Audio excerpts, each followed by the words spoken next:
Hello बच्चों, कैसे हैं। उम्मीद करता हूँ अच्छे होंगे, पढ़ाई अच्छी चल रही होगी। तो प्रश्नों की इस श्रृंखला में आज हम प्रश्नावली 4.1 का दूसरे का पहला प्रश्न सॉल्व करेंगे इस एक वीडियो में। तो चलिए देखते हैं, सीधे प्रश्नों पर चलते हैं। चलिए, इसमें क्या लिखा है। एक आयताकार भूखंड का क्षेत्रफल, ठीक है, एक आयताकार भूखंड का क्षेत्रफल 528 मीटर स्क्वायर है। इसका मतलब क्या है, क्षेत्रफल है तो वर्ग मीटर इसे कह सकते हैं, ठीक है। जो दो है इसको कहते हैं वर्ग या स्क्वायर इंग्लिश में कहेंगे। ये 528 है। तो क्षेत्र की लंबाई, ठीक है, मीटर में, चौड़ाई के 2 गुने से 1 अधिक है, ठीक है। तो हमें भूखंड की लंबाई और चौड़ाई ज्ञात करनी है। तो इस सवाल को हम लोग देखेंगे। तो चलिए देखिए कैसे सॉल्व करते हैं। तो सबसे पहले यहाँ पे हल लिखते हैं, ठीक है। चलिए प्रश्न को पहले समझते हैं। आयताकार भूखंड का क्षेत्रफल है, यानी आयताकार यानी आयत। पहले देख लेते हैं आयत कैसे रहता है। जैसे रहता है, आयत किसे कहते हैं, आयत किसे कहते हैं, जिसके आमने सामने की भुजा क्या रहे, बराबर रहे, ठीक है। देख लेते हैं, ये थोड़ा ज़्यादा हो गया। एग्जैक्ट तो बनाएं, एग्जैक्ट कहाँ बन पाएगा। यानी ये देखिए लंबाई जो है, ये लंबाई है, ये लंबाई है, तो लंबाई लंबाई के बराबर, और जो चौड़ाई है ये चौड़ाई के बराबर रहेगी, ठीक है। पहला कारण ये हो गया कि आयत किसे कहते हैं, जिसके आमने सामने भुजाएं लंबाई लंबाई के बराबर, चौड़ाई चौड़ाई के बराबर रहेगी। पहला कारण ये है। और इनके बीच जो कोण बन रहे हैं, इनमें चारों कोण बन रहे हैं, ये सब 90 डिग्री के होंगे। कितने डिग्री के, 90 डिग्री के। यानी ये भी 90, ये भी 90, और ये भी 90 डिग्री का, ये भी 90 डिग्री का, ठीक है। आयत की एक पहचान हो गया। दूसरा पहचान ये है कि जो इसके विकर्ण रहेंगे, विकर्ण, जो विकर्ण रहेंगे ये क्या रहेंगे, आपस में बराबर रहेंगे। तो उसे हम क्या कहेंगे, आयत कहेंगे, ठीक है। तो आयत के बारे में इतना आप जान लिए हैं। आयत में क्या होता है, लंबाई लंबाई क्या होते हैं, बराबर होते हैं, ठीक है। चौड़ाई चौड़ाई भी क्या होते हैं, बराबर रहते हैं, ठीक है। विकर्ण भी क्या होते हैं, बराबर होते हैं विकर्ण। और इनके बीच कितने डिग्री कोण रहता है, 90 डिग्री के कोण रहते हैं सभी, ठीक है। इनके जो चारों कोण रहते हैं 90 डिग्री के रहते हैं, इसे हम कहते हैं आयत। क्या कहते हैं, आयत कहते हैं। आयत के एक क्या हो गया, पहचान हो गया, यानी हम आयत को ऐसे पहचानेंगे, ठीक है। तो चलिए अब इसमें प्रश्न में क्या कह रहा है, आयताकार भूखंड का क्षेत्रफल। क्षेत्रफल का मतलब कि ये पूरा जो कवर है, ठीक है, ये क्षेत्रफल पहले से दे दिया गया है। क्षेत्रफल दिया है 528 मीटर स्क्वायर, ठीक है। फिर कह रहा है क्षेत्र की लंबाई, यानी ये जो लंबाई है चौड़ाई के 2 गुने से, ठीक है। लंबाई है चौड़ाई के 2 गुने से। अभी हमें चौड़ाई पता नहीं है, ठीक है।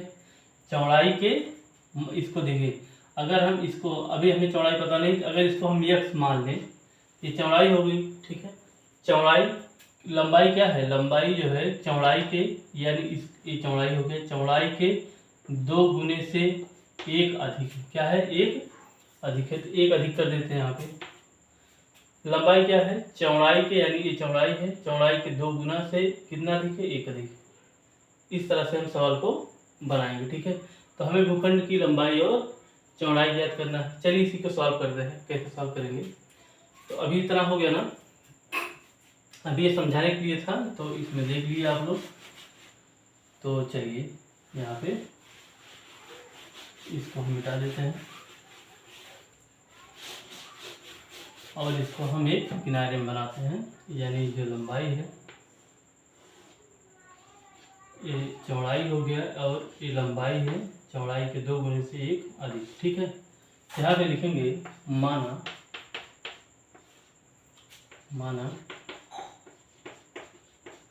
आयताकार भूखंड की चौड़ाई x मीटर है तथा लंबाई कितना हो जाएगी 2x + 1। ठीक है, इतना बना पाएंगे क्योंकि यहाँ पे हमने लंबाई निकाल लिया है। अब इसमें क्षेत्रफल की चर्चा कर रहा है तो हम यहाँ लिखेंगे आयत का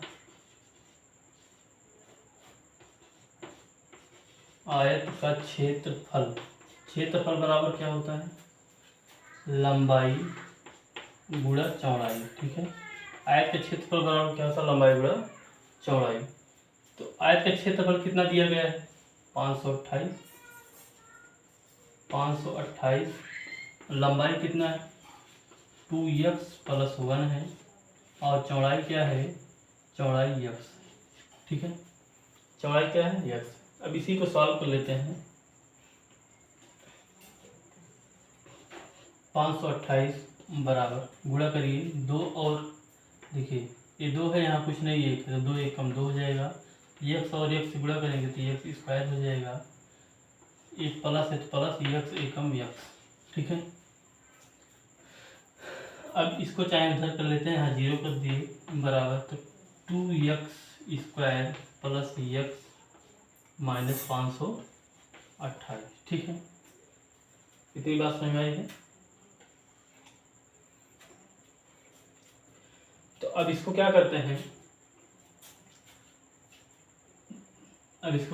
पूरे को इधर लेके चले जाते हैं। 2x² + x - 528 बराबर 0। एक कितना है 528 है एक। अब देखिए इसमें जो प्रश्न कह रहा है, प्रश्न पहले क्या कहा है, प्रश्न कहा है कि निम्न स्थितियों को द्विघात समीकरण के रूप में निरूपित कीजिए। तो देखिए ये द्विघात समीकरण के रूप में निरूपित हो गया है। ठीक है, ये द्विघात समीकरण है कि नहीं, पहला उत्तर तो आपका यही हो जाएगा कि यह द्विघात समीकरण हो चुका है, निरूपित हो गया है। ठीक है, तो अभी हमें कितना सॉल्व करना था, तो इतना सॉल्व कर लिए। लेकिन इसमें कह रहा है हमें भूखंड की लंबाई और चौड़ाई भी ज्ञात करना है। तो हम क्या करते हैं, इसको हम सॉल्व कर लेते हैं गुणनखंड विधि से। ठीक है, गुणनखंड विधि से चलिए सॉल्व करते हैं। तो यहाँ पे कैसे सॉल्व करेंगे, ये 528 है और ये 2 है, 528 का 2 में क्या करते हैं गुणा कर देते हैं, तो कितना हो जाएगा 1056 हो जाएगा। कितना हो जाएगा 1056। 1056 का हमें क्या करना है, ऐसा गुणनखंड करना। चलिए इसको देखते हैं हम। देखिए ये 2 से और इससे क्या करते हैं, यानी ये क्या है ax² + bx + c होता है ना। तो जो a है और c से हम क्या करते हैं गुणा करते हैं, तो हम पता चलता है कितना आया है। तो यहाँ पे कितना आता है, अगर हम 528 से और हम 2 से जब गुणा कर देते हैं कितना आ जाएगा, 2 8 16, 16 पीछा हासिल बचा 1, 2 दूना 4 और 1 5, 2 पंजे 10। ठीक है, 1056 आ रहा है ना।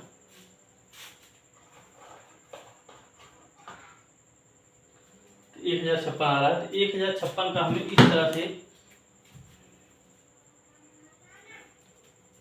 इस तरह से गुणनखंड करना है कि गुणा करने पर 1056 आ जाए, यानी 2 डिजिट हमें ऐसे चाहिए। ठीक है, 2 डिजिट ऐसे चाहिए, 2 अंक ऐसे चाहिए जिसका गुणा करने पर 1056 आ जाए और घटा देने पर 1 आ जाए। यहाँ एक ही x है ना, तो यानी घटाने पर 1 x आ जाए, यानी 1 आ जाए, सीधी बात यानी 1 आ जाए। ठीक है, अब नहीं समझ में आ रहा होगा, यहाँ कुछ नहीं है तो 1 है। ठीक है, कितना है 1 है, यानी ये माइनस है तो घटा देने पर 1 आवे। 2 संख्या में ऐसे चाहिए, लेकिन किसका, इसी 1056 का गुणनखंड करने पर। चलिए 1056 का पहले हम गुणनखंड कर लेते हैं।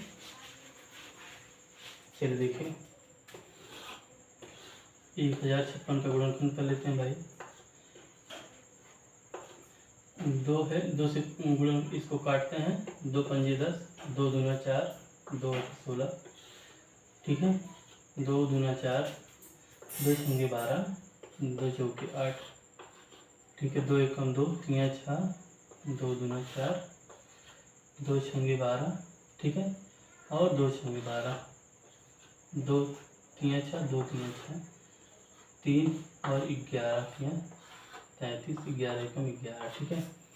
तो चलिए देखिए, एक कितना हो गया 11 3 33, और 2 दूना 4, दूना 8, दूनी 16, दूनी 32, ठीक है।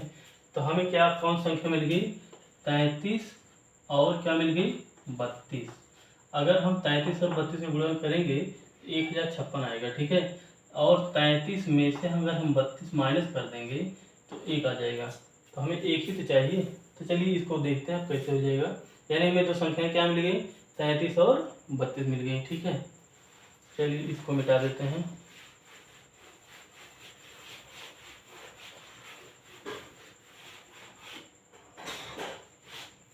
चलिए देखिए यहाँ पे कैसे करते हैं।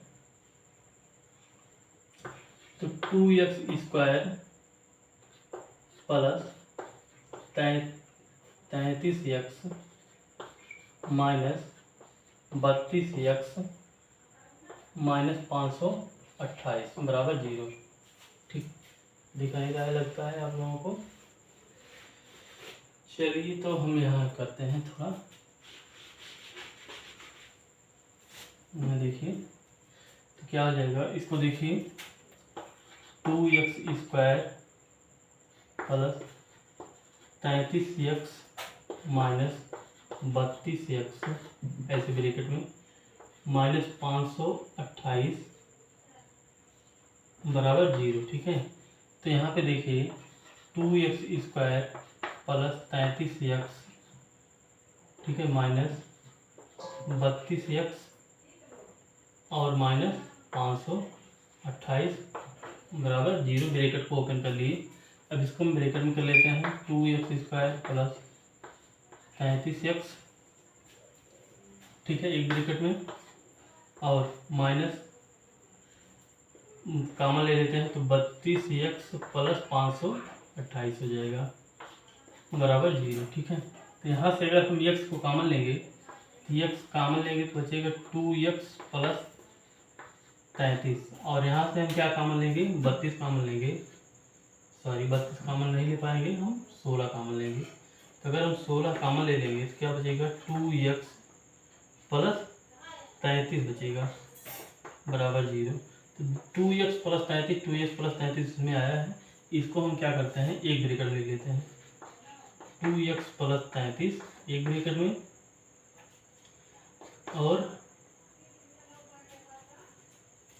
बार बार क्या है x माइनस 16, x माइनस 16 एक ब्रैकेट में लिख लेते हैं बराबर में क्या है 0।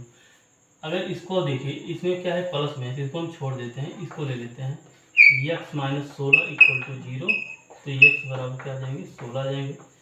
तो देखिए हमें जो चौड़ाई ज्ञात करनी थी, चौड़ाई यानी x का मान कितना आया 16, और लंबाई क्या, लंबाई कितना हो जाएगी, तो लंबाई निकालेंगे कैसे, लंबाई बराबर क्या हो जाएगा 2x प्लस 1, तो 2 गुणे 16 प्लस 1, तो 16 दूनी 32 हो जाएगा प्लस 1 यानी 33। तो हमें लंबाई कितना पता चल गई 33 मीटर, और चौड़ाई कितना पता चल गई 16 मीटर, ठीक है। तो इस तरह से इसको सॉल्व किए। तो बच्चों बस इस वीडियो में बस इतना है। तो चलिए अब नेक्स्ट वीडियो मिलेंगे नेक्स्ट प्रश्नों के साथ। धन्यवाद।